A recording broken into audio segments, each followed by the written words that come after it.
நீங்கள் சிரிக்கலைன்னா ஒரு விஷயம் சொல்லுவேன் சரியா? இதை கேட்டு யாரும் சிரிக்கப்படாது. இந்த வாழைக்காய் இருக்குது பார்த்தீங்களா, இது வந்து யார் வீட்டில் தந்தாங்க அப்படின்னு என்னுடைய ஷார்ட்ஸ் வீடியோலாம் நீங்கள் கரெக்டாக ஒழுங்காக பார்த்துக்கிட்டு இருந்தால் தெரிஞ்சிருக்கும். சரி, பார்க்காதவங்களுக்காக நான் ஒன்று சொல்கிறேன். இது வந்து என்னுடைய வீட்டுக்காரருடைய தம்பி வீட்டில் அவங்க வீட்டில் வச்ச வாழை கொலை போட்டுன்னு தந்தது. ஆனால் இது தந்து ஒரு 5-6 நாள் ஆகுது. தரும்போது இது நல்லா காயாக இருந்துச்சு. ஓகே, இது எப்படியும் நல்ல விளைஞ்ச காய் பழுக்கும் அப்படின்னு சொல்லிக்கிட்டு இதை பழுக்க வைக்கணும். நாங்கள் இப்போ எனக்கிழமை 2-3 நாளைக்கு முந்தி கோயிலுக்கு போகிறோம். நம்ம மருவத்தூருக்கு அப்பவும் பழுத்துட்டுனா கொண்டு போயிடணும் அப்படின்ட்டு பிளான் பண்ணிவிட்டு இதை உடனே பழுக்க வைக்கணும். என்ன செய்யணும் எனக்கு தெரியாமல் ஒரு வேலை பார்த்தேன். ஃபஸ்ட்டு இதை கவரில் சுற்றி 2 நாள் வச்சேன், பழுக்கலை. அப்போ என்ன செய்தேன், காற்று போகாத இடம் அப்படி வச்சா பழுத்துரும் அப்படின்னு சொல்லிட்டு அப்போ அந்த மாதிரி ஒரு இடம் எங்கே இருக்குதுன்னு யோசிச்சு எனக்கு வந்து ஒரு யோசனை வந்துச்சு. அது எந்த இடம்னு சொல்கிறேன், ஓகேவா? அது காமிக்கிறேன். சொன்னால் உங்களுக்கு எப்படின்னு தெரில, நான் காமிக்கிறேன் அது எந்த இடம்னு. இந்த இடம் தான் காற்று போகாத ஒரு இடம். தேடி பார்த்ததில் எனக்கு இந்த இடம் தான் ஞாபகம் வந்துச்சு. அது என்னதுன்னு உங்களுக்கு தெரிஞ்சிருக்கும்ல. இப்போ அது என்னதுன்னு ரிஸ்க் எடுக்கிறலாம் எனக்கு ரஸ்க் சாப்பிட்ற மாதிரி. அது என்ன இடம்னு பார்த்தீங்களா? எங்கள் வீட்டு வாஷிங் மிஷினு.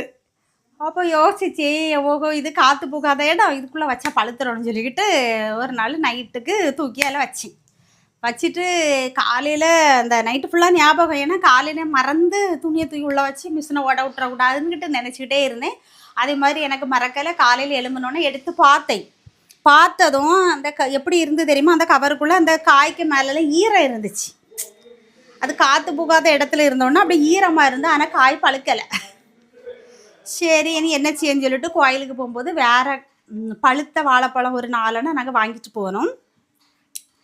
அதுக்கு பிறகுக்கு நேற்று காலையில் வியாழக்கிழமை காலையில் நாங்கள் வந்திருக்கோம்.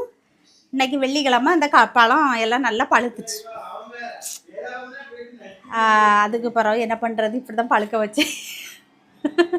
நீ இல்லாமல் ஒரு வாழைக்காய் எப்படி பழுக்க வைக்கணும் அப்படின்னு உங்களுக்கு தெரிஞ்சனா கமெண்ட்டில் சொல்லுங்கள் சரியா? இன்னைக்கு கலகலப்பான சமையலில் ஒரு இன்ட்ரெஸ்டிங்கான விஷயங்கள் ஏதாச்சும் பேசணும் அப்படின்றதேன். ஓகே, கிண்டல்லாம் பண்ணப்படாது, சீரியஸாக தான் சொல்லிக்கிட்டு இருக்கேன். நான் இந்த மாதிரி தான் பண்ணினேன், ஓகேவா? வேறு எந்த மெத்தடெல்லாம் வாழைக்காய் பழுக்க வைக்க முடிஞ்சுன்னா சொல்லணும், ஓகேவா? ஏன்னா நம்ம வந்து தெரியாத ஒரு விஷயத்த மற்றவங்களோட ஷேர் பண்ணும்போது அவங்களும் தெரிஞ்சுப்பாங்க. ஏன்னா பெரிய வாழை முழு கொலையாக இருந்த நாய்க்கு இப்போ கடையில் கொண்டு கொடுத்தா ஊத்தம் போடுதுன்னு சொல்லுவாங்க. அவங்க ஒரு இருட்டு அறைக்குள்ளே அதை வச்சு போச்சை நம்ம போடுவாங்கன்னு நினைக்கிறேன். போச்சை போடாமல் ஏதோ போச்சை போட்டு பழுக்க வச்சு கொடுப்பாங்க. நம்ம 4 காயெல்லாம் கொண்டுக்கிட்டு போச்சை போட கொண்டு கொடுக்க முடியாதுல்ல, சொல்லி சரிதானே? அது இல்லாமல் அப்படி சிம்பிளாக அந்த 4 காய் 5 காய் இருந்ததுன்னா பழுக்க வைக்க உங்களுக்கு ஏதாவது ஒரு டிப்ஸ் தெரிஞ்சுன்னா ஷேர் பண்ணுங்கள் சரியா?